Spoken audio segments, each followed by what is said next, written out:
নমস্কার, Ganguly homeo care থেকে বলছি। গৌতম গাঙ্গুলি। প্রচণ্ড গরম। আপনাদেরকে আমি প্রতিদিনই বলি ৩-৪ বার স্নান করবেন, প্রচণ্ড পরিমাণে জল পান করবেন।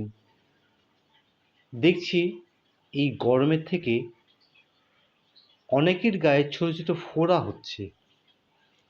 ফোড়াগুলি প্রচণ্ড ব্যথা, ২-৩ দিনের মধ্যে পেকে যাচ্ছে এবং তারপরে মুখগুলি সাদা হয়ে গিয়ে ফেটে যাচ্ছে, তার পাশাপাশি বড় ফোড়া হচ্ছে। আজকে আমি এই প্রসঙ্গটা আলোচনা করি। এর থেকে মুক্তি পাওয়ার কিছু রাস্তা আছে। আমি যে বলি না ৩-৪ বার করে স্নান করবেন, স্নান করার সময় ভালো করে গায়ে সাবান দেবেন।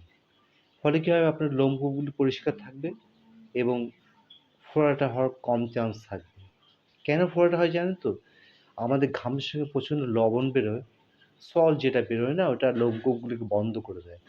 বন্ধ করে দিয়ে আমাদের রক্তের শ্বেতকণিকা এসে ওখানে স্টোরেজ হয় এবং ওরা যুদ্ধ করে মরে গিয়ে ওই পুঁজ তৈরি হয়ে যায়, ওখানে যে ফোড়া তৈরি হয়।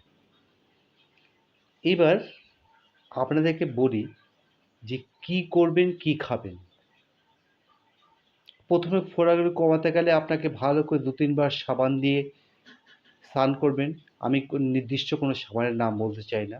আপনার যেটা পছন্দ হয় ভালো সাবান দিয়ে স্নান করবেন। আর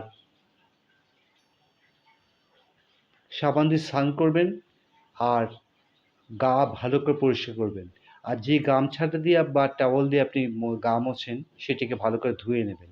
তাহলে দেখবেন আপনি এর হাত থেকে অনেকটা মুক্তি পেয়েছেন।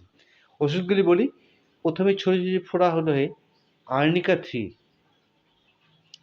3 দিনে 4 বার করে খাবেন। 1 চামচ জলের সঙ্গে আর্নিকা 3 3-4 বার করে খাবেন।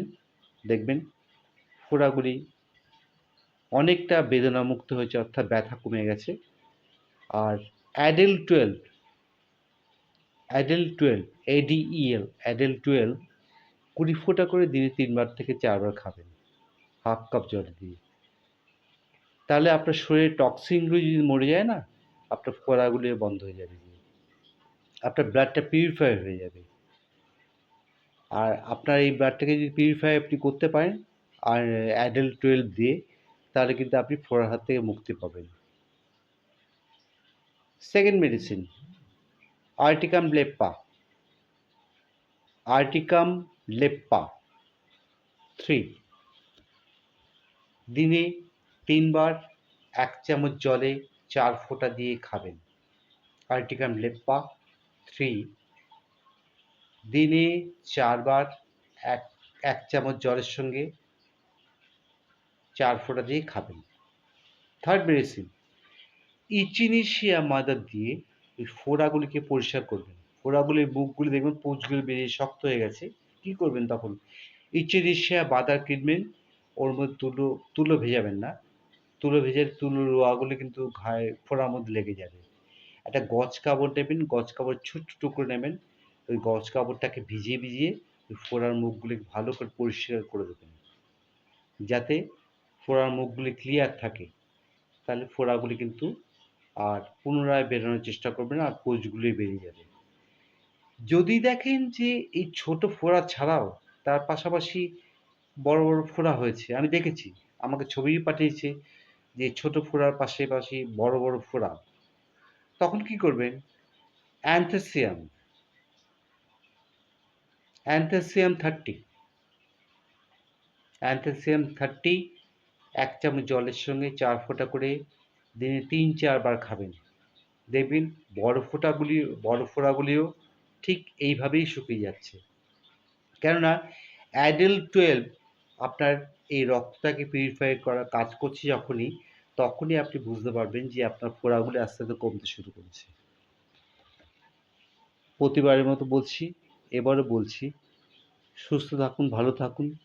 প্রয়োজনে আমাকে ফোন করবেন। আর আমার চ্যানেল যদি ভালো লাগে সাবস্ক্রাইব করবেন, লাইক দেবেন। আর আমার চ্যানেল ফলো করুন, দেখবেন আমার চ্যানেলে আমার ফোন নাম্বার দেওয়া আছে, আমার সঙ্গে যোগাযোগ করতে পারেন। সবাইকে গাঙ্গুলি হোমিও কেয়ারের তরফ থেকে অনেক অভিনন্দন, শুভেচ্ছা এবং ভালোবাসা জানিয়ে আজকের মতো এখানে শেষ করব।